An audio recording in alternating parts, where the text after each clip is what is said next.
Hey everybody. If you've noticed, I've been posting a bit more as of late. First off, the people leaving very kind comments and, you know, sending all that love, that is one of the reasons. And the other reason is because I really want this to work out. When I say work out, I am enjoying myself socially on here. Like, I would do it even if there was no financial incentive. And as of right now, there is no financial incentive because I'm doing this for free. However, I am hoping that this becomes an income for me to take care of my daughter and myself futuristically, as a newly single mom. So, anyway, that being said, hi. I want this video to be about something that I talked to my mom about. So, my mom was watching my video, the long one that I just did about girl chat or something, plus girl chat or whatever, plus size girl chat anyway. And I mentioned something in the video where I was referring to an influencer that she settled down with this guy who the smaller version of her clearly deemed unacceptable, but the big version of her that felt trapped in her big body accepted him, right? AKA settling, right? And I mean, that is me on the outside looking in, but I see this so much. And then coincidentally, when these women lose a lot of weight, divorce papers. And that's not shade. It's not. It's just that like if you want to come to and say, well, you don't know. You're right that I don't know, but I don't think I'm wrong about everybody. I may be wrong, let's say, about her, but I don't think I'm wrong about everybody. You understand what I'm saying? I do think that what happens is when you lose a certain amount of weight, then when you're like where I am right now, I'm 297. Nobody is checking for me at 297. Okay, that's just the realness of it. I'm not gonna lie to kick it. That's the truth, right? Nobody's like, oh, hey, would you like to go out on a date? Want to Netflix and chill? None of that. Well, that's not true. If I only wanted to Netflix and chill, I'm talking about this guy who wants to sleep with me. Then yeah, I guess I could do that. But that's not what I want. Anyway, that's another story. Anyway, let's move on from there. But I'm just saying, like, as far as somebody taking me seriously and courting me, hell to the no, I don't have that at this size. However, let me fuck around and lose. For me, on the least I would need to lose is get my ass into the 260s, and the most I would need to lose is probably get my ass into the 220s.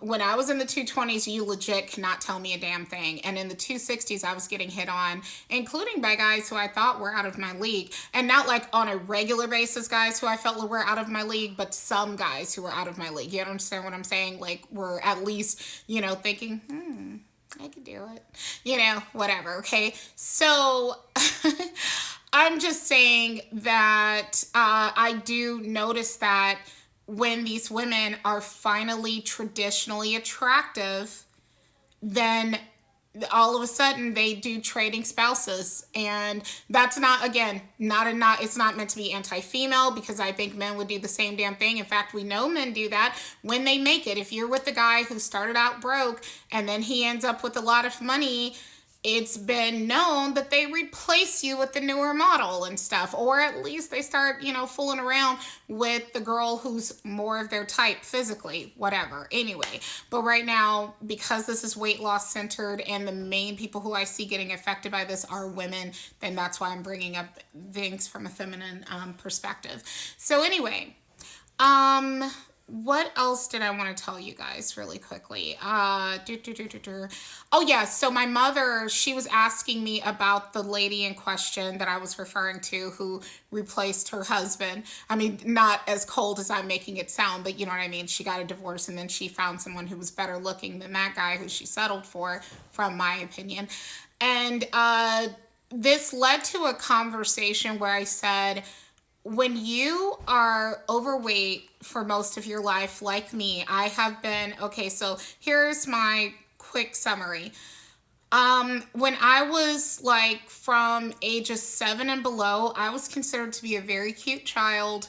Like 7, I think I was already kind of chubby, but I was still considered to be cute by a lot of people.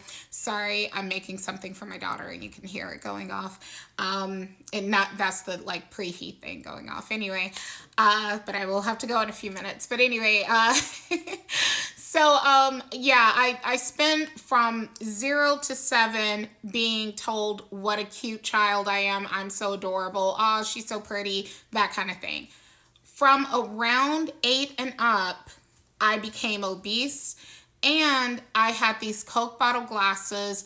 I used to have long hair as a little girl, and like my hair kind of got broken off and stuff.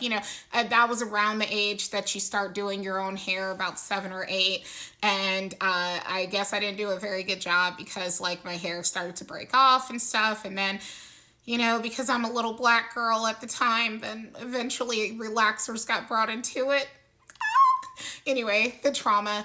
But anyway, so I just spent all of those years after 7 being a morbidly obese person with Coke bottle glasses. These aren't even the worst of it, trust me, not even at all. But anyway, and I was no longer considered to be pretty and all that stuff until in the year 2014. I go on a weight loss journey. Talked about this in a previous video with a friend. And I would go on to lose pretty much over 100 pounds. Smallest I'd ever been as an adult woman in my life, okay? I hadn't been that size since I was like in elementary to middle school. I mean, it was sad.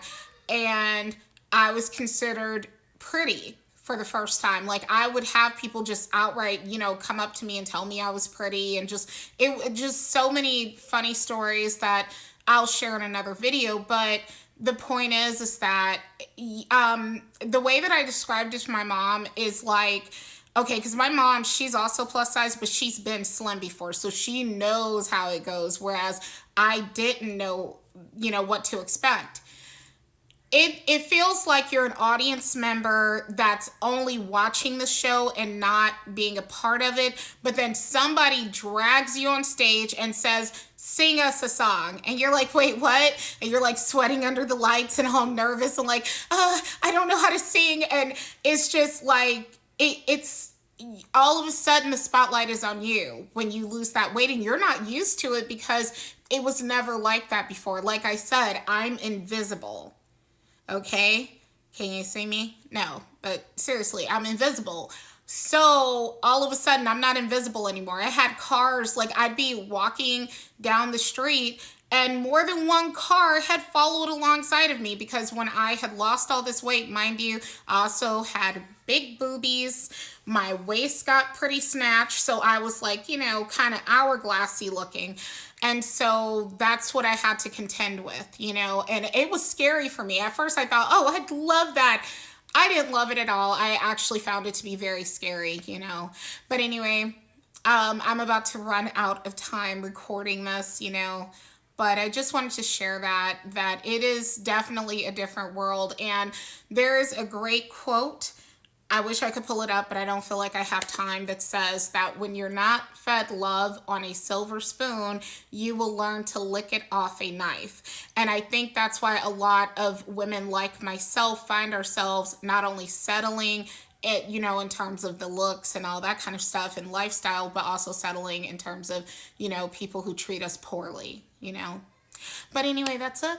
Thank you for watching. Take care. Bye.